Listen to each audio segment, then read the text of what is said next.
Good evening and welcome to Novara Live. I'm Ash Sarkar, and let me tell you, it has been one of those days. So, shout out to my colleagues Alex and, of course, Stephen Methven for getting this show on the road. And I am joined by none other than Stephen himself. How are you doing? Yeah, I'm okay. We got there, Ash. We got there in the end. There is a lot going on, as the audience is about to find out.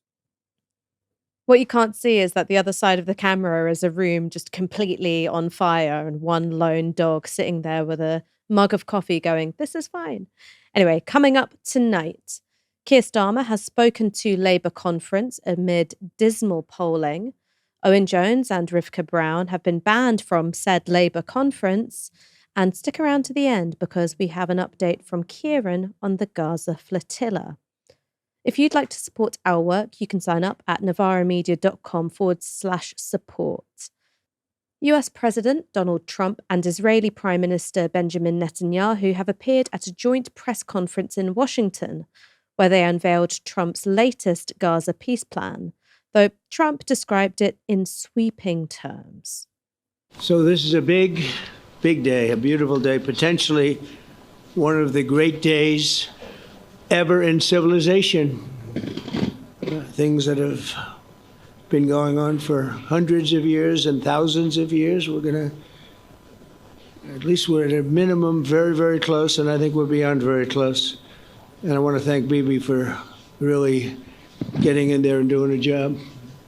We've worked well together, as we have with many other countries, both of us, with many other countries, which is the only way this whole situation gets solved. And I'm not just talking about Gaza. Gaza is one thing, but we're talking about much beyond Gaza. The whole deal, everything getting solved. It's called peace in the Middle East. According to Trump, the plan is the result of widespread cooperation between Arab states, Europe, and the US. The text of the plan states two top-level aims. First, that Gaza will become a de-radicalized terror-free zone that does not pose a threat to its neighbors, no word on Israel on that count. And second, that Gaza will be redeveloped for the benefit of the people of Gaza, who have, of course, suffered more than enough. If both Israel and Gaza agree to the plan, full aid will begin entering the Strip without interference, managed by the UN and the Red Crescent. The fighting will also end immediately, with Israel agreeing to the withdrawal of its forces in a series of steps. The blue line marks what the plan calls Israel's current line of control, extending south from Gaza City to Rafah. On agreement to the plan, Israeli forces will withdraw to the yellow line, with Hamas and other groups releasing all remaining living hostages and the bodies of the dead. But it's the further two withdrawals to the red line and then to a so-called security buffer zone that have no real dates attached. Once all the hostages have been released, Israel will release 250 Palestinians serving life sentences, as well as 1,700 Gazans detained after October 7th, including all women and children. At the same time, a new governing body for Gaza will be created. This is from the text of the plan. Gaza will be governed under the temporary transitional governance of a technocratic, apolitical Palestinian committee responsible for delivering the day-to-day running of public services and municipalities for the people in Gaza. This committee will be made up of qualified Palestinians and international experts, with oversight and supervision by a new international transitional body, the, quote, Board of Peace, which will be headed and chaired by President Donald J. Trump, with other members and heads of state to be announced, including former Prime Minister Tony Blair. Now, you might be wondering how long Donald Trump and Tony Blair will get to be Gaza's new overlords. Well, the answer is, it isn't clear. There are a lot, and I mean a lot of conditions that Palestinians in Gaza have to meet before they get anything like self-determination. For example, there will be the creation of an internal, non-Palestinian security force, as explained in this part of the plan. The United States will work with Arab and international partners to develop a temporary International Stabilization Force, ISF, to immediately deploy in Gaza. The ISF will train and provide support to vetted Palestinian police forces in Gaza and will consult with Jordan and Egypt, who have extensive experience in this field. This will be the long-term internal security solution.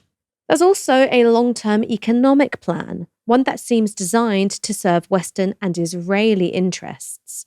Here's how the plan describes it. A Trump economic development plan to rebuild and energize Gaza will be created by convening a panel of experts who have helped birth some of the thriving modern miracle cities in the Middle East. Many thoughtful investment proposals and exciting development ideas have been crafted by well-meaning international groups and will be considered to synthesize the security and governance frameworks to attract and facilitate these investments that will create jobs, opportunity, and hope for future Gaza. A special economic zone will be established with preferred tariff and access rates to be negotiated with participating countries. According to the plan, no Palestinians will be forced to leave Gaza, and any who do will be free to return. Hamas fighters who surrender will be granted amnesty, while those who wish to leave Gaza will be given free passage to receiving countries. But the plan makes little mention of a Palestinian state, though it does talk about a, quote, credible pathway towards one. It's hard to know what a credible pathway to such a state could look like, when one side says it'll never recognize it while annexing its territory in the West Bank. And the plan has no real timeline for Palestinian self-governance. Even the Palestinian Authority will have to do significant but unspecified reforms before it's allowed to attempt to govern the enclave. And of course, the plan, couched in lofty terms, is also wrapped in an existential threat. This is Trump again. As progress is made toward achieving these goals, Arab and Muslim nations need to be allowed the chance to fulfill these commitments of dealing with Hamas. They have to deal with them because they were the one group that we have not dealt with. I haven't dealt with them. But the Arab countries are going to, and Muslim countries are going to be dealing with Hamas, and I believe they've already been there. I think they probably have an understanding, and they haven't maybe mentioned that, but I would imagine they do. Otherwise, they wouldn't have gone as far as they've gone. If they're unable to do so, then Israel would have the absolute right and actually our full backing, the U.S. full backing. Marco's here, and a lot of our leaders are here, our great Vice President, Susie Wiles, Steve Witkoff, Jared Kushner. They've been so involved in this process. I don't think anybody else could have done it or even come close. But it's we're right there. We're right there. First time in thousands of years, I think you can probably say, if you really look into it, if you study back, if you're a scholar, you would say thousands of years. Israel would have my full backing to finish the job of destroying the threat of Hamas, but I hope that we're going to have a deal for peace. And if Hamas rejects the deal, which is always possible, they're the only one left. Everyone else has accepted it. But I have a feeling that we're going to have a positive answer. But if not, as you know, Bibi, you'd have our full backing to do what you would have to do. Trump has today given Hamas a few days to consider the plan, with a source close to the group saying this. Hamas has begun a series of consultations within its political and military leaderships, both inside Palestine and abroad. The discussions could take several days due to the complexities of communication among leadership members and movements, especially after the Israeli aggression in Doha. Other sources close to the group have been more skeptical, with one telling Reuters this. What Trump has proposed is the full adoption of all Israeli conditions, which do not grant the Palestinian people or the residents of the Gaza Strip any legitimate rights. Someone who made a similar assessment was former Israeli negotiator Daniel Levy, who appeared on Channel 4 News. What you have is not really what's been missing the last 2 years, Krishnan. You have an Israeli-American agreement. A proposal was put forward last week after Trump met the 8 leaders of Arab and Muslim majority states. That proposal was then responded to by those states. All the things those states said they needed to move forward have been dismissed. None of them appear. I've seen them. None of them appear in this document. What's more, the document has been further watered down. So even the gesture of referencing Palestinian statehood, which was in the document, has apparently been taken out. And guess what? Palestinians haven't been asked. How we get from here to an actual ceasefire seems just as long a route as it was this morning. Yes, I mean, the idea of getting the Palestinian Authority and Hamas and any other player to sign up to Donald Trump and Tony Blair running Gaza is quite a stretch. I don't know if even the word quite a stretch goes that far, but look, seriously, this is not how you end genocidal wars.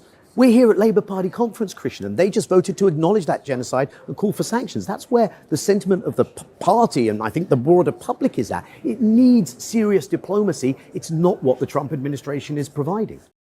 Stephen, I mean, going back to the language from that plan, technocratic, apolitical, it used to be back in the day that the Americans boasted of wanted to spread democracy to the Middle East, but it sounds like they've given up on that entirely.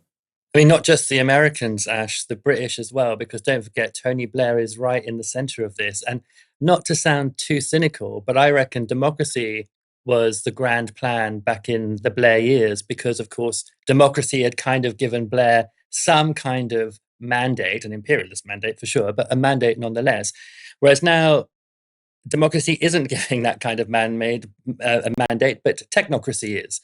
And by technocracy here is meant corporate think tanks, various kind of experts who all have somehow a common kind of view.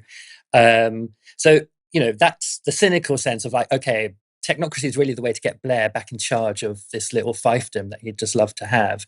But the honest answer, though, Ash, and it's a really frightening one, not just for Palestinians in Gaza, but for everyone everywhere who lives in democracy, is that nobody really believes in democracy anymore.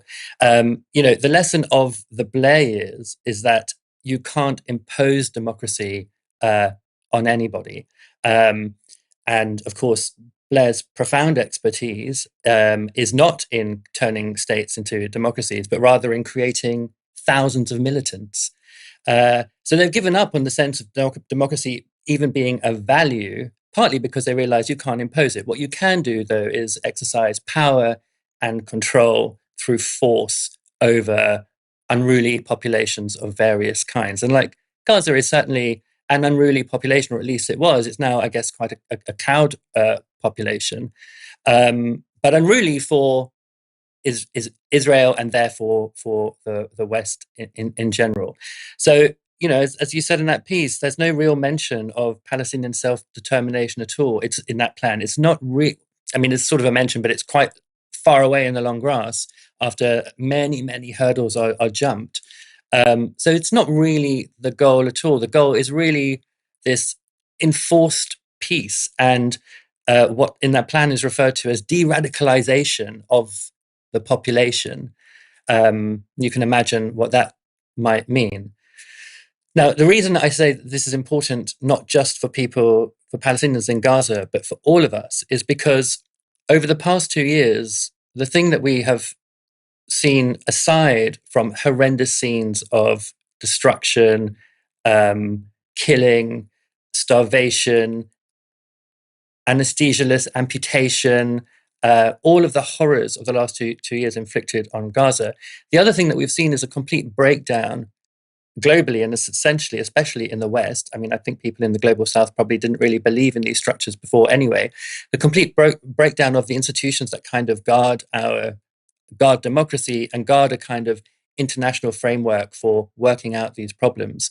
That international framework for working out these problems has been completely abandoned. The ICJ has been ignored by all of the powerful parties who signed up to the Genocide Convention. They've just completely ignored the restrictions that the ICJ placed on Israel twice in 2024. The ICC is considered to be a completely powerless institution at this point. The UN has done nothing to change the situation in Gaza. The Security Council certainly hasn't done anything, and our own governments have done nothing. So this kind of way in which, like, the idea of a global sense of law and participation and something quasi-democratic existing has completely broken down. And we see it also as a result breaking down in our own countries. We see people arrested in huge numbers for holding up signs. We see in the US people extrajudicially moved to camps where a third of them are disappeared.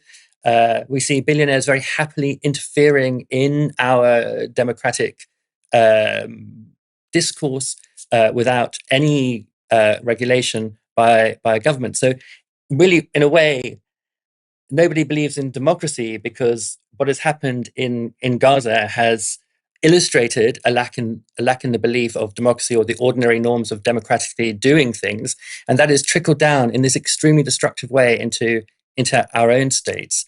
So yes, it is no surprise to me that the move has been away from these ideals of democracy towards technocracy and, I don't know, apolitical. I mean, they mean apolitical for any of the politics that are happening in the region that they want to control. But yeah, away from democracy to technocracy, because, nobody believes in democracy anymore. Not really. If they really did, we wouldn't be in this situation now. I mean, I just want to get your thoughts on this very, very quickly, which is the stipulations of this plan. As we mentioned earlier, it's the disarmament and de-radicalization of Gaza.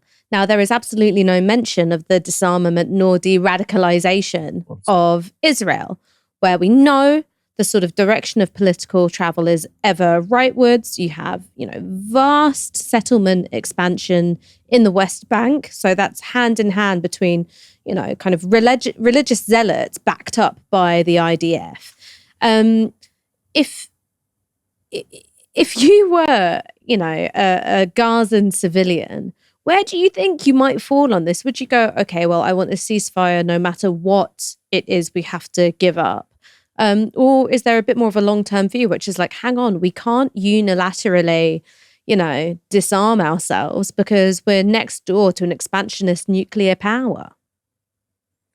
I think it's so difficult to say because, of course, none of us have endured anything like what civilians in Palestine have endured. So if there are civilians there, and I'm in Gaza rather, have endured, and well, Palestine as well, the whole thing. But if there are civilians in Gaza who want to accept this plan, I mean, I would totally understand why they'd want to do it. But as an outsider, I think it is possible to say, okay, I can get I totally understand the impetus to, want to save your kids, not want to see bits of them hanging off of walls, as we've seen over the last 2 years, to move towards some kind of stabilization and relief from the horror of the last two years. But yes, as an outsider, of course, you can see that this is an unfair plan, and it's one that won't sustain itself. Tony Blair and whoever else and whatever force can come along and try to contain the sense of outrage and injustice in Gaza, which will only grow back again once things are stabilized there. They can do whatever they like to try and contain that. It will be uncontainable because people can't be contained when the level of injustice that they feel pressed against them is so incredibly high, when their lives are so limited. The one life that they get is so incredibly limited by a state many, many, many times stronger on its border, which operates with, really, as we've seen over the last few years, complete impunity internationally. So I think people might say, yes, let's do this now. Let's disarm. Let's de-radicalize ourselves, whatever that means, just to get some sense of stability. But whatever they want, whatever individual Palestinians in Gaza may want now, the larger sense of injustice will once again come to come to be the motivating force in that society, in a way, as it should be, because the injustice is so profound. Before we move on to our next story, we actually have a bit of news of our own. Hopefully, you're already a subscriber to my weekly newsletter, The Cortado. It's free and it arrives in your inbox every Friday. But now we're going twice a week, baby. Our very own Stephen Methven will be writing The Cortado every Monday, and you can sign up at novara.media/The Cortado. Stephen, What aspect of writing the Cortado fills you with the most dread? Oh, well, that's so easy, Ash. The thing that fills me with the most dread is being compared to you. Like, it's someone on a Saturday opening up their cortados Monday and Friday, putting them side by side and being like, Ash wins again. That's what fills me with the most dread, is that the shoes, well, I'm not filling the shoes because you already filled the shoes, but there's a kind of another pair of shoes that's been made, not to stretch the analogy too crazily, and I've got to fill those, and they're based on yours, so they're really, really big. One thing that I'll say about the Cortado is that the point of it is that it's got this tone, which is like a little bit snarky, a little bit wry, but you also don't want to come across as blasé. And whenever I've read Stephen's Cortado when he's covering me because I'm on holiday or sick or something, I think that not only has he excelled in that regard, but has also exceeded me as well. That I will say. Ash, you once sent me to pun jail. Yes, I did. It was a terrible pun. I can't remember what it was. It was an especially bad pun. The other point of the Cortado is that you have to have a puntastic subject title for most of them, and it was excruciating. What was it? I can't remember, but I think it was brilliant, actually. And you well, were I tried to have you sacked from the organisation over that, but people told me like, "Oh, you can't do that. That's illegal. We'll take you to a tribunal." Well, I'm glad I'm still here. I'm glad I'm going to get to do this every Monday, and I look forward to horrifying you. Actually, escalating it into an HR complaint from you. The level of absolutely obnoxious puns I'm gonna put in there. So when's your first one? When's the first Monday? My first one is Monday, the 6th of October. So that's this coming Monday. So please don't miss it. Ooh, and that will be following the Green Party conference as well. Not that I'm going to preempt what you're going to put in it, but who knows? Could be some juicy tidbits. It'll be following the Green Party conference for sure. It will also be following a big action in Palestine, in Parliament Square on Saturday by Defend Our Juries, people protesting the prescription of Palestine action. So there'll be a lot to choose from. And also, of course, there can be unpredictable events over the weekend, many of them. So it's all to play for, really. Oh, God. You should say like, Inshallah, or like ward off the evil eye when you say something like that. We don't want any unexpected events. Expected events only. Prime Minister Keir Starmer is on perilous ground. For the last month, 4 massive scandals have rocked his administration, leading to many of his own supporters openly questioning his judgment. Recent polling by Ipsos Mori has also shown him to be the least popular Prime Minister since before Margaret Thatcher, with more people saying that they were more satisfied with Liz Truss and Rishi Sunak, even at their lowest points.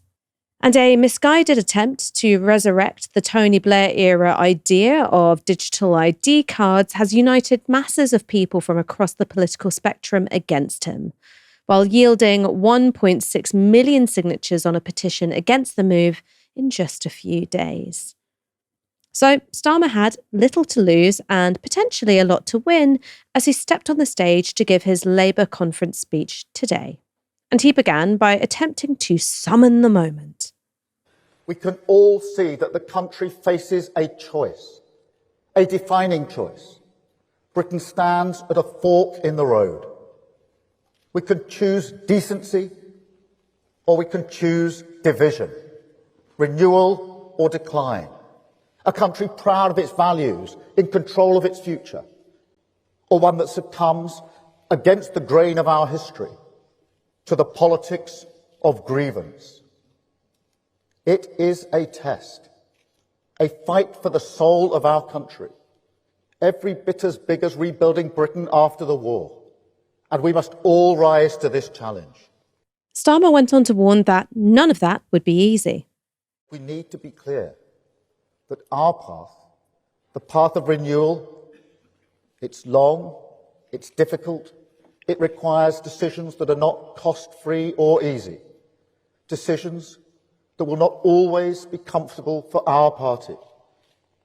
Yet at the end of this hard road, there will be a new country, a fairer country, a land of dignity and respect, everyone seen, everyone valued, wealth creation in every single community, working people in control of their public services, The mindless bureaucracy that chokes enterprise, removed, so we can build and keep building. Clean British energy powering our homes. Technology harnessed to drive us forward. Our flags flying proudly as we celebrate difference and oppose racism. Of course, all that was an argument for the centre, with Starmer going on to warn against the paths that lay on either side of it. But there is another path. We can call it the path of decline. But in truth, it leads to ruin, to chaos, to Britain being poorer in every sense. And it's a tempting path, because it asks nothing of people, makes no demands, suggests no difficulties. All you need to do is listen to politicians who tell you there's a quick fix, a miracle cure, tax cuts that magically pay for themselves, a wealth tax that somehow solves every problem. But Brexit lies on the side of that bus. Click here for your new country.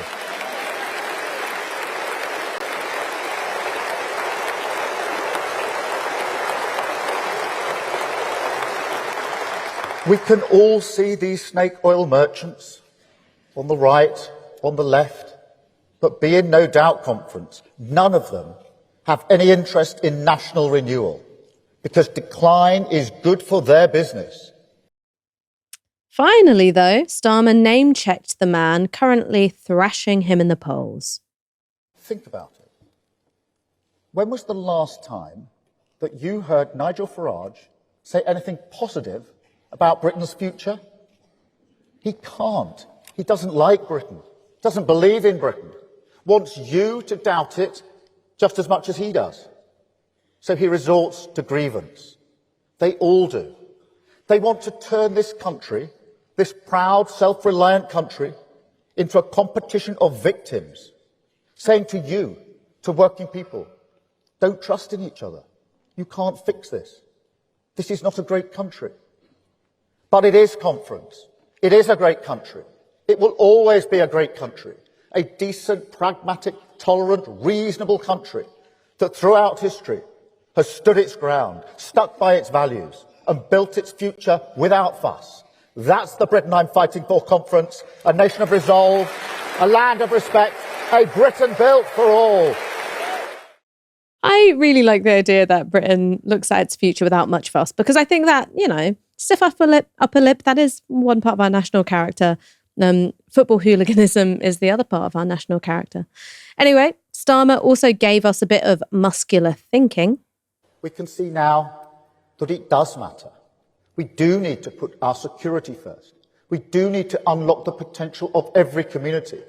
We do need a more muscular state, freed from the red tape that stops us building, growing our economy from the grassroots, renewing every town and city on these islands.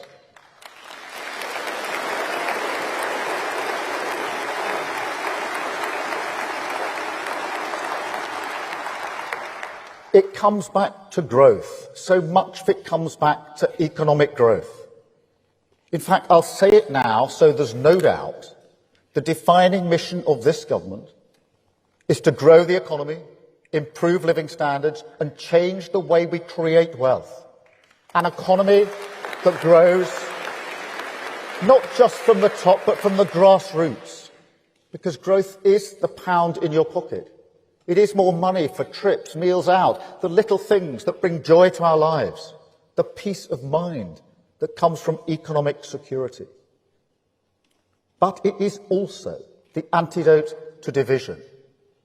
That's the most important aspect of national renewal. The way you grow an economy, not just how much, but who and where benefits, that can either build a nation or it can pull it apart. And in the world we must face, the threats we must defeat, Britain needs an economy that unites. Every person, every community, every great nation on these islands standing together, as so often in our past, facing down the threats of a volatile world. The pound in your pocket. That was a little bit of Harold Wilson there, a little bit of a Harold Wilson tribute act. Stephen, how do you think that Starmer, from the impression you got in this speech is setting up to campaign in next year's local elections? God, that's a really hard one because there's a lot that's going to happen between now and next year's local elections, like, for example, an autumn budget, which is going to be pretty hairy for a lot of people. I mean, I guess the one thing that we can take away from that for sure is that there's been a complete change in approach with respect to reform. So now reform is actually being spoken about as a right-wing party. It's been there's an attempt by Labour to now articulate what it thinks are the reasons why people have swung towards reform in, let's not forget, massive numbers according to the polls. And the answer there, and it's kind of the right answer, it's not the word I would use, but he talks about grievance. And that can cover a multitude of sins. I mean, when he talks about the economy and about growing the economy in a way that is good for everybody, that gets more at the heart of it. So I'll come back to the idea of grievance in a second. That gets more to the heart of it. And I suppose that will be the message, which is that we hear you, we understand that things are tough for you, and that pound in your pocket is gotten lighter and lighter. And that is what we're going to focus on to lift everybody up. So we're all in the same boat, or lifting up. The problem with that message is it's probably like too little too late, because you're going to have a budget which is potentially going to be painful for people. And we already have policies from the Labour government that are painful for people, like the two-child benefit cap and like their attempt to bring in various kinds of welfare reforms. So, they're not looking like the party of the people who most need to be lifted up by this kind of regeneration that he was talking about in his speech there. But I think, just to go back to the one word that really stuck in my mind throughout that speech is his repeated use of the word grievance. And he talks about how grievance is driving people to the right and grievance is driving people to the left. Now, grievance there is used as a kind of word of delegitimization. It's the idea that, it's a kind of character flaw where you just can't let something go, and you've got this embedded grievance that drives you to the snake oil salesman of the right and the left. And I think the problem with that way of speaking is that it means that although he can say all these other things about the pound in your pocket and whatever, if he characterizes everything as a grievance without making a distinction between a legitimate grievance and an illegitimate grievance, then the two bits of rhetoric kind of cancel each other out. And I think as the leader of the Labour Party, if he really wants to kind of change, I think Keir Starmer really doesn't have a lot of time left. But if he wants to change the direction of the party in general, he's got to do more to sort of acknowledge what are the legitimate grievances and what are the illegitimate grievances. And I think, there is a lot of illegitimate ethno-nationalist grievance going on in the right, and he should be unashamed to call that out. And he did kind of do it on Sunday when he talked about racism in reform. But he should be doing it on the stage today in a much more vocal way. And then when he talks about legitimate grievances, those are grievances that in fact unite people on both the left and the right, the kind of maybe what you might call the reform curious right, on either side of the Labour Party. But what he does in that speech is he discounts them. He discounts them as being, in the grip of some kind of psychology that doesn't allow them to get over the disadvantaged material position that they have. And that is a real failure to understand, I think, what is happening politically and economically in the country. So I suspect that is how campaigns will go in the local elections. But I don't think it's the right way for it to go unless those people campaigning in the party in general gets much more serious about the details of the legitimate grievances felt on both the left and the right of the kind of technocratic Labour Party at the moment. I just wanted to share this part with the audience, which was a part from Keir Starmer's speech, which has been sort of shared by the Labour Party account on X, quoting Keir Starmer as saying, "Painting a fence, running the raffle, cutting the half-time orange, or even just that gentle knock on the door which checks your neighbour is all right. That's real Britain." And And I was having fun with that. I was having fun with that in my mind, that gentle knock on the door before the police come bounding in because, you've opposed the Israeli genocide or, called a front bencher a knob or something like that. Cutting the halftime orange. I don't know what mine would be. It would be sort of probably not painting a fence. It would probably be like sharing the bag, throwing up the kebab. That's the real Britain. Anyway, vote for me, make me Prime Minister. Now, a little after Keir Starmer's speech, Reform UK leader Nigel Farage gave a statement responding to the attention he's been getting at Labour conference. It has been obsessive, whether it's the Home Secretary, whether it's the Health Secretary. It is a constant attack on me and what I stand for and what we as Reform UK, a party that has led the opinion polls now for over 100 polls. It's an attack on everything that we stand for and believe in. What I've learnt this week is that the government are incapable of beating us on our arguments. And as a result, the Prime Minister has decided to descend into the gutter and all of his cabinet with him. Yes, if you think we should control our borders, you are, by the definition of the Prime Minister and his cabinet, all racists. Now, I don't normally worry about abuse being thrown at me. I've got kind of used to it over the course of the last few years. But to accuse countless millions of being racist is a very, very low blow.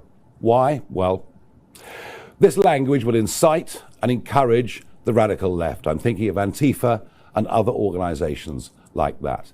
It directly threatens the safety of our elected officials and our campaigners. And frankly, in the wake of the Charlie Kirk murder, I think this is an absolute disgrace.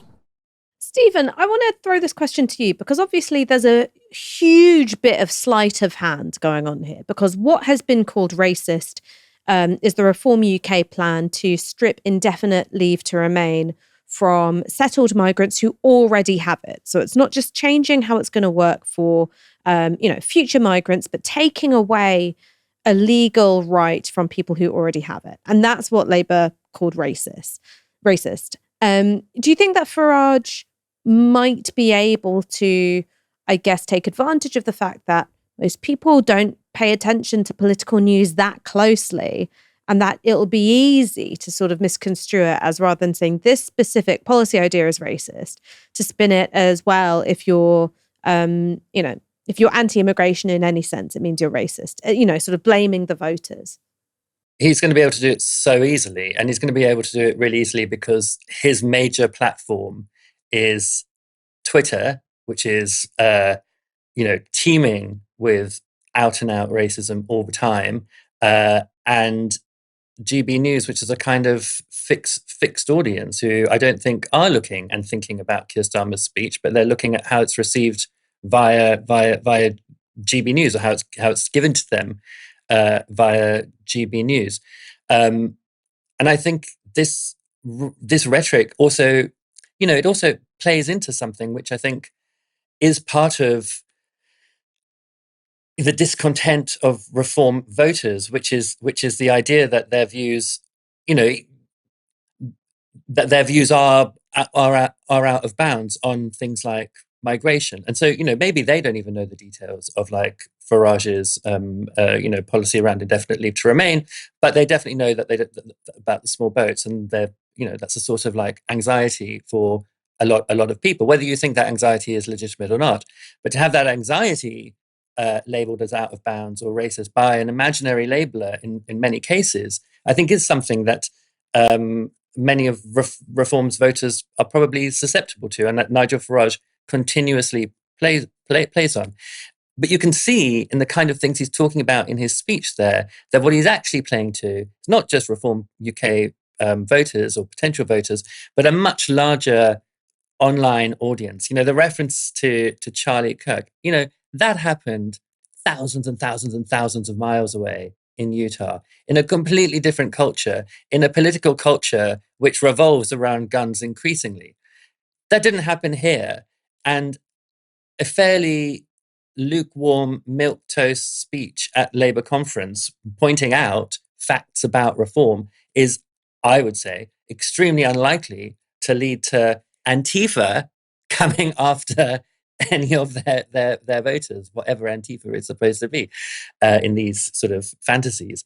But it doesn't really matter because it's that wider audience, and it's a kind of wider American sense of, MAGA sense of distrust in the UK that Farage is feeding into. He's so rarely talking to domestic audiences, and he's so often talking to a larger American audience, MAGA audience, as well as the kinds of people who will bankroll his program, like Elon Musk before they had their falling out. So, he's doing it. It doesn't really matter whether reform voters. The point of Farage's speech is not really to make reform voters feel aggrieved by the government. They already do. The point is rather to make these comparisons for American voters who, for Farage, for whatever reason, are very, very important audiences. The Prime Minister might be looking forward to a post-conference bounce in the polls, but there could be more trouble along the way. Earlier today, I was joined by journalist Paul Holden, who is the author of forthcoming book The Fraud, Keir Starmer, Labour Together and the Crisis of British Democracy. Based on Labour Party files, some of which have never been made public before, it pulls back the veil on the inner workings of Labour Together, Morgan McSweeney, and how they, potentially, broke the rules in order to get Keir Starmer into power. I began by asking him to explain the role played by Labour Together in Starmer's rise to power. Labour Together is absolutely central to the rise of Keir Starmer. In fact, the first part of my book, I designate what I call the Labour Together Project, which is a group of people within Labour Together who work together for two purposes. One is to secretly destroy Corbynism and the chance of Jeremy Corbyn Labour Party winning in 2019. And the second is to incubate Keir Starmer's leadership. The key players there is Morgan McSweeney. So Morgan McSweeney is the Chief of Staff to the Prime Minister. Steve Reid MP, who's obviously now the Housing Minister and is playing a very public, sort of loudmouth braggart role at the Labour conference at the moment. And then a man by the name of Imran Ahmed, who's not very well known, but is now the head of an organisation called the Centre for Counter Hate, who worked very closely with Morgan McSweeney for a number of years on their sort of secret campaigns to destroy Corbynism. Although it doesn't seem to be so close to the campaign to install Keir Starmer as leader. And the people behind Labour Together, they were funded by close to £1 million in donations between mid-2017 and late 2020, of which we now know £730,000 was not declared at the time. The two largest donors, two most substantive donors, were Trevor Chin, who was on the board of the Jewish Leadership Council, a leading light at BICOM. I think it's fair to say that he has some pretty strong views on Israel. In fact, he recently was awarded the Israeli Presidential Medal of Honor by President Isaac Herzog for services to Israel. And then Martin Taylor, who is a relatively secretive but generous funder of the sort of the Labour centre-right. He is a hedge fund manager with sort of substantive interest in private healthcare. He's quite a private individual, but he has funded the centre-right Labour figures for a while now. In a recent interview with the Daily Mail, you said that Labour Together had actually hired private investigators to try and look into you. What was your evidence for that, and who was behind it? Well, I think the story needs to begin with what I was looking into. So in November 2023, I've got this, very fortuitously, I've had this very substantive leak of documents out of the Labour Party, which I've had since the sort of end of 2021, beginning of 2022. And on the basis of that, I began a lengthy investigation into the Labour Party, into Keir Starmer, and into Labour Together, and into Morgan McSweeney. And one of the documents I discovered, some of the documents I discovered, spoke to these undeclared donations. And to be very blunt, it's my views, my opinion, at least based on the material that I've seen, that I think it's more likely than not that Morgan McSweeney chose not to report those donations. He's obviously denied. They say it's all an admin error and human oversight. I don't buy that. And I thought those documents spoke quite powerfully to that.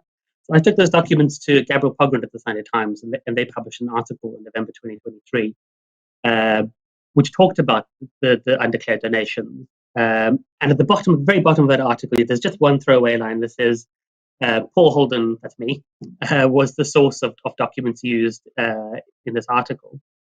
And then I didn't really hear anything for a while. About 3 or 4 months later, I had some more documents that I'd gotten through an FOI of Electoral Commission, which again, I thought were like absolutely slam dunk documents showing very clearly that the Electoral Commission had said to Morgan McSweeney again and again and again, you have to report donations. You have a clear duty. Morgan McSweeney had been trying to convince them they didn't need to report donations. They were absolutely clear. So I thought it was slam dunk stuff. And I took those documents. At the time, I was working with a journalist at Telegraph called Claire Newell, and they ran an article based on that. In preparing for that interview, that article, they submitted write-up replies to Labour Together and to Morgan McSweeney. And then I got this crazy, it's absolutely insane email in the middle of this process from The Guardian saying that they were about a day away from running this article that was going to allege that I was the recipient of hacks of the Electoral Commission by Russian state forces. And I was like, absolutely, I don't know where this thing came from. I was utterly shocked by it. And of course, it's totally untrue. And I explained to The Guardian that it was untrue. But then 4 months later, I got a phone call from a friend of mine, this absolutely astonishing investigative journalist in South Africa, utterly fearless, broken stories around the world. And this journalist was saying to me, look, we've been running this long-running investigation into reputation management firms, private intelligence companies that are hired by big multinationals. And what they are hired to do is to deal with problematic individuals who are blowing the whistle or investigative journalists. And she said to me, look, your name came up in that process. And I was utterly shocked. I was like, why is my name come up? Who could possibly be looking into me? And I said to her, do you not think that maybe you're getting me confused with my very good friend and colleague, Andrew Feinstein, who's pissed off arms dealers around the world and is much more combustible figure than I am? And she said, no, it's you. They're looking into you. They're looking into your family. They're looking into who you work with. And initially I said, I didn't entirely believe her. And I said, well, who is the client? And she said, Labour Together. And that surprised me because this person wouldn't organically know Labour Together. This is a South African journalist, right? This is not a name very well known. So that struck me as first. I was like, this is really surprising. But then she started getting these documents that you're showing me coming out of the investigation, showing, there was actually an investigation that was done and to be starting almost as soon as that November 2023 Sunday Times article came out, trying to find out where I lived, who I worked with, what my motives were. I think very interestingly, trying to find out what my sources were. There's a very interesting part of one of the things that I've seen with this guy is about to publish a book about us. We have to find out what he has. We have to find out what he's doing. And it was very surreal and very bizarre, but that's what I found out. So at the moment, there's a bit of an exodus of special advisors. So the misogynist, quite frankly, disgusting messages shared by Keir Starmer advisor Paul Ovenden about Diane Abbott in 2017 resulted him in having to resign just a couple of weeks ago. Steph Driver and James Lyons, who are two more Starmer advisors, both quit this month, though I should say there's no indication of wrongdoing on their part. I was wondering if you could shed a bit of light. Why are so many SPADs leaving government? Does it have anything to do with what's going to come out in your book when it's published? I think in an ebook form in a couple of weeks and then in a sort of full physical form in November. It's a little bit unclear. Well, what I've heard and what I've found very strange is that there was a Sunday Times article that came out, I think it was about a week or two ago, where there's a number 10 source who said, we actually have a copy of this guy's book. And of course, they released this thing. They said that there's absolutely nothing of interest in it, which I thought was quite funny because Paul Ovenden had just resigned based on the material that I'd released to ITV at the time. And I definitely have a sense that there is, I know from behind the scenes that there is a lot of discussion about what the book has in it, what it might be revealing. And there's no doubt in my mind there's going to be a whole range of people, pretty powerful people in the party, cabinet ministers, MPs, who are going to have real questions asked about their conduct. I think some of them might find it quite hard to stay in post. When it comes to, the Labour Together donations, the Paul Ovenden messages, It seems that some of this was known by legacy media outlets before this year. I mean, I think you said that you went to ITV, or was it ITN News about it? So is this sort of, a case of this information's been out there, but your book's coming out at the right time, at a point where Keir Starmer's trailing in the polls, and, suffering a real loss of legitimacy? Or is this stuff really, really brand new? I mean, I think it's somewhere in between, to be entirely honest. So the Owen messages, for example, I understand, not from me, but from other people, have been, I think there was an attempt to have them run in the media around about the time of the 2024 general election. I wasn't party to those discussions. I don't know what happened, but I do know that they weren't run. And then obviously when I tried to run them first at BBC, and they didn't bite at the time. And it's only when I went to the ITV, and it suddenly, within a week of me going to ITV and then checking the forensics, that it was run. So there was this incredible appetite. In terms of the Labour Together stuff, it's a mixture of stuff. So on the one hand, like, we've all known to some extent that there is this donations issue, but there's been this accumulation of new information that's happened over time, which has shown it in considerably new light. And I think my book has helped to spark that again. I mean, really at the center of the new explosion of stuff is this thing called this infamous email called the Shamash email, which I don't know if your viewers would know about. But basically, it's this email from Gerald Shamash, who's a Labour Party. He had a law firm. He often advised Labour Party. He advised Labour Together. And he wrote to Morgan McSweeney at the time they were under investigation. Labour Together was under investigation commission. And the email, okay, I don't want to go into the details, but effectively, if you read that email, it's very hard to take away the impression that Labour Together was going to be entirely candid with the Electoral Commission about why they failed to report. And in fact, the email sort of ends the discussion about maybe we shouldn't disclose certain things like Morgan McSweeney's involvement in the disclosure. So that definitely has been the trigger. That's that new piece of information, that new email sort of being published, has kicked off stuff. And I will say this, I do think that even though that email has come out, I think this is one of these stories that even when some of the stuff is public, it's when you tell it from beginning to end and you put all the facts in a line and you put the narrative in a straight way and you tell it in like a very clear way, suddenly the scandal, and it really is a proper genuine scandal, really comes into focus. And what I will say is that one thing that I haven't released yet into the public domain, and I will be doing so probably the weekend before the book comes out to generate some hype, is some of the really quite appalling ways in which they spent that money. Some of the really disturbing campaigns that they were running behind the scenes, which I think are going to be politically pretty explosive when that comes out. So that will then, again, hopefully generate more interest in it. That leads me to my final question, which is who else should be nervously glancing over their shoulder?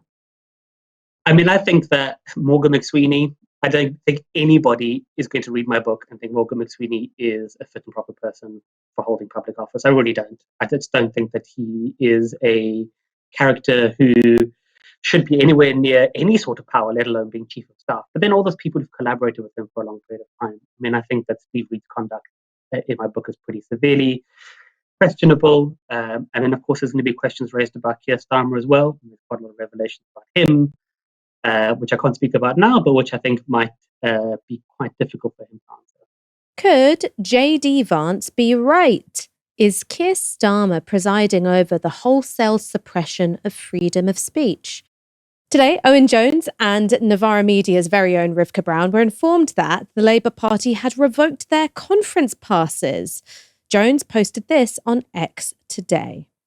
Labour has cancelled my conference pass. Absolutely pathetic Trumpian behaviour. They are here suggesting that attempts to question cabinet members and MPs about Britain facilitating Israel's genocide is a, quote, safeguarding issue. This is clearly insane. Here's the email sent to Jones by conference services. Dear Mr. Jones, important, your conference pass has been cancelled. I'm writing to let you know that we've had to make the difficult decision to cancel your conference pass with immediate effect, following complaints we have received about your conduct. Why we've taken this action. We have a responsibility to safeguard all our delegates, staff, volunteers and visitors, and to maintain a safe and welcoming environment for everyone at conference. After careful consideration, we've concluded that we cannot continue your attendance while ensuring we meet our safeguarding obligations to all attendees. Now, there's a lot more yada, yada, yada, but what's notable is that they don't actually cite any particular incident or individual. It's just safeguarding concerns. Rivka Brown's experience was a little bit different. Owen Jones was already back in London by the time that he was informed that his pass had been revoked, but Rivka was still on the conference site. Here's the video of what happened. Because we're investigating at the moment, so you have been notified of that.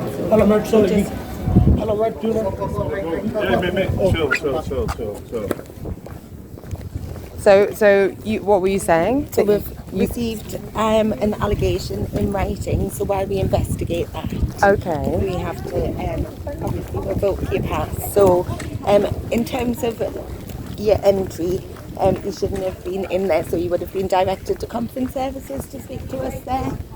So we'll just go there now. Okay.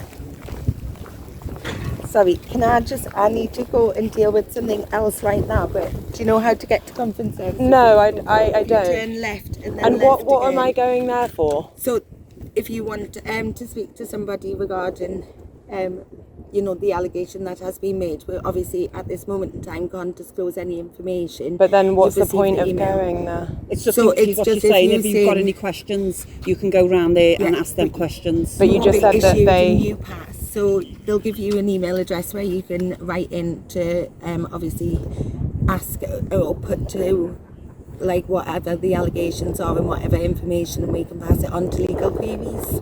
So it's legalqueries@labour.org.uk. Okay. But they'll be able to provide you with all where the is contact it? So- information. Just follow it all the way round. Okay. Yes, on the other Okay. side of the Thank building. you. I just want to say that Rivka reacted a lot more reasonably than I would in that situation. I don't know if you've seen that episode of The Simpsons where Homer gets arrested by Marge and he chooses to waive the right to silence by screaming hysterically, but that would be me. Anyway, this is the email that she received from conference services. Dear Rivka Brown, we are writing to let you know that your application to Labour Party annual conference has been cancelled and your conference pass has been deactivated. This is due to a breach of the event code of conduct. Kind regards, conference services. So, as you can see, it's a little bit different from Owen's email, a lot shorter, but sort of similar in content. Now, neither Owen nor Rivka have been told what specifically it is they're meant to have done that's breached Labour conference's code of conduct. Owen has been going to party conferences for about 10 years, making videos which involve putting questions to both politicians and delegates. Now, to my mind, that isn't a breach of safeguarding. That's just ordinary journalistic practice. Rivka, meanwhile, did get into a heated discussion with Labour MP and chair of the all-party parliamentary group on anti-Semitism, Joni Reid. This is from Rivka's X account. Scoop. At this event, APPG anti-Semitism chair at Joni Reid heavily implied that I am an anti-Semite. She cited me asking why Hamas needed to be included in a conference motion about the Gaza genocide as an example of casual anti-Semitism. This is defamatory. So what happened was that Joni Reid had said that a Novara media reporter had been casually anti-Semitic. Rivka Brown, who is herself Jewish, was our only reporter at Labour conference this year. So Joni Reid responded. This simply isn't true. Rivka Brown was not present at the meeting until the end, when she attended with what appeared to be the specific purpose of haranguing me.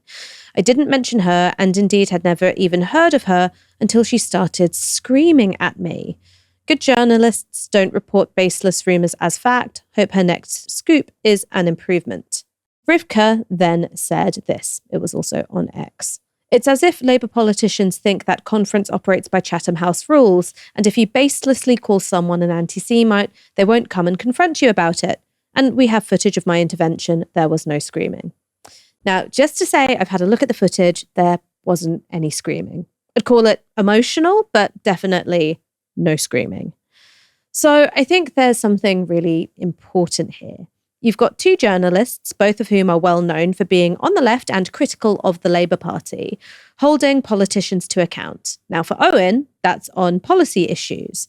And for Rivka, that's on her own personal integrity and also the very particular weight that being called an anti-Semite has when you yourself are Jewish. I can see how those things might be uncomfortable or confronting for MPs, but a breach of safeguarding. The point of Labour Party conference is that politicians come into closer contact with delegates, activists, and yes, journalists than they ordinarily would. It's literally meant for political contestation, not just getting drunk on cheap conference wine. Keir Starmer himself has had strong words for politicians who dodge talking to journalists. Last week, the Prime Minister took potshots at Reform after it emerged that the Reform UK leader of Nottinghamshire County Council refused to give interviews to a local newspaper. This is from BBC News. Quoting from Keir Starmer, Reform have got to take responsibility for their own actions. It's them that, on the one hand, pretend they're champions of free speech and accountability, he said. On the other hand, don't have the courage to talk to local representatives who would actually hold them to account. So let me call that out fair and square. They're cowards. Of course, not everyone agrees. This was posted by Deputy Political Editor of The Spectator, James Heal, today. Overheard at conference from a member of the PM's ops team. Quote, "Can we keep him away from press?" It seems like Labour have found an even neater solution. Keep the journalists away from him. The global Sumud flotilla is now around 150 miles from the Gaza coastline. That's what those on board are apparently calling the kidnap zone. It's the area where two previous humanitarian missions to Gaza have been intercepted by Israeli military, with their passengers illegally arrested in international waters and taken to Israel against their will. This time around, though, the flotilla is much bigger, an entire fleet of boats carrying journalists, activists, and artists from 44 countries. Novara Media's Kieran Andreou is on board, and he sent us this update today as the ships draw ever closer to a possible confrontation. We're now less than 200 nautical miles away from the coast of Gaza, just sailing north of Alexandria and Cairo along the coast of Egypt. At around 4 a.m. tomorrow morning, we expect to cross what the organisers call the Orange Line, basically the danger zone, beyond which Israel has been known to kidnap boats in international waters. That's 150 nautical miles out from the coast of Gaza. However, it isn't impossible that Israel actually extends that zone by intercepting us tonight, for example. Some suggestion from sources that that might happen. And indeed, we've been preparing for that scenario all day. If that does happen, I will be live streaming tonight via my Instagram and via Novara channels. If it happens at 4 a.m, I'll be live streaming. If it happens tomorrow daytime or tomorrow evening, I'll be live streaming. The IDF tends to do these interceptions in the night to induce and maximize fear. It's a psychological tactic as much as anything else. And then at the end of the live streaming, I will have to throw my phone in the water like everybody else on these boats. We will be throwing our data containing devices in the sea so that the IDF and the Israeli authorities don't get hold of them. As for the various navies that have joined us, the Spanish, Italian, Turkish, it's not entirely clear what they will do at this time, but the Spanish Navy certainly has said it will not cross the Orange Line with us, and it hasn't made it clear whether it will hang around to provide medical and humanitarian assistance. The Italians and the Turks have been less forthcoming with what they intend to do. Nonetheless, it was a chess move. It was an important chess move, which I think has acted very effectively to de-escalate Israel's planned response to us, and in so doing, lower the calculus of risk of violence against us. So, Stephen, obviously we're in this position where we would be covering the Gaza flotilla anyway, but our friend, our colleague, our comrade, Kieran Andreou, is on one of the boats.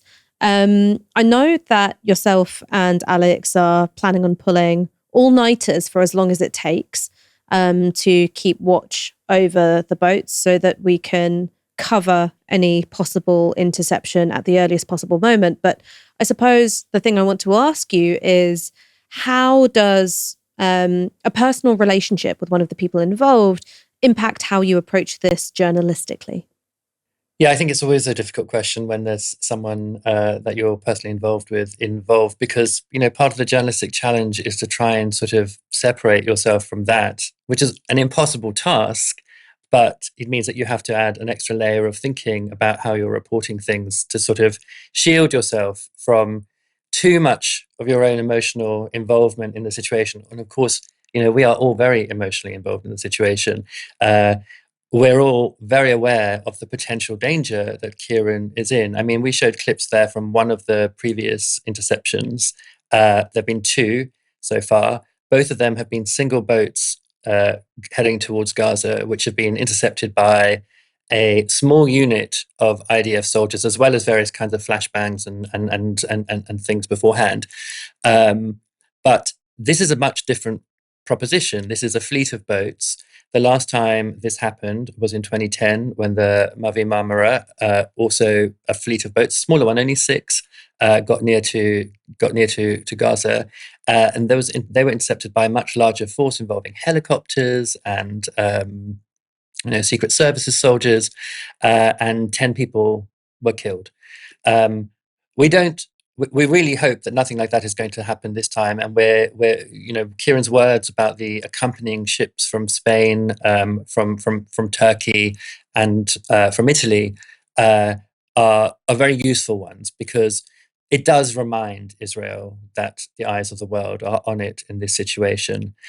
And yeah, the reason that Alex and I and Gary and I, perhaps tomorrow night, we're just going to, I meant to bring as a prop my sleeping bag, but I forgot it. We're going to be staying over. We're going to make sure that we're on hand as soon as we hear any news of anything happening, so that we can immediately start streaming and we can immediately start commenting on what we see, get some other people who've been on the boats involved. I think Aaron is on standby to come on as well. Really just to have as many eyes on the flotilla at that moment as possible. Of course, all our eyes have been on Gaza, not just since this flotilla sent off, but for a long time in Novara media. But for this period, our eyes really have to be on the flotilla and those that we love who are on board it, like Kieran, but also people like David Adler and Taig Hickey, large, parts of the extended Novara family. We don't want anything to happen to any of them, and we want to make sure that we're watching if anything does. Just to say that we really appreciate all the work that has been done by Kieran and Drew to not only do a very brave thing of going on the flotilla, but to provide us such excellent analysis and commentary, whilst being very seasick, I imagine. I mean, look, before you even get to the IDF, I'm terrified of the sea. So really big up Kieran, and thank you to Stephen, and thank you everyone for joining in. Stephen, even though you're pulling a late one, are you going to be working on the show tomorrow, or do we let you have a day off? Do we ever let anyone have a day off in this organisation? Who knows? Let's see what happens. I mean, if I happen to sleep through all night in the studio, that's fine. I'll be around tomorrow. If we're up till 6 or something doing a stream, I think maybe I'll have to go home and go to bed for a bit. Go home and go to bed, or be force-fed Pro Plus. Stay tuned to find out tomorrow at 6 p.m. For now, you've been watching Novara Media. Good night.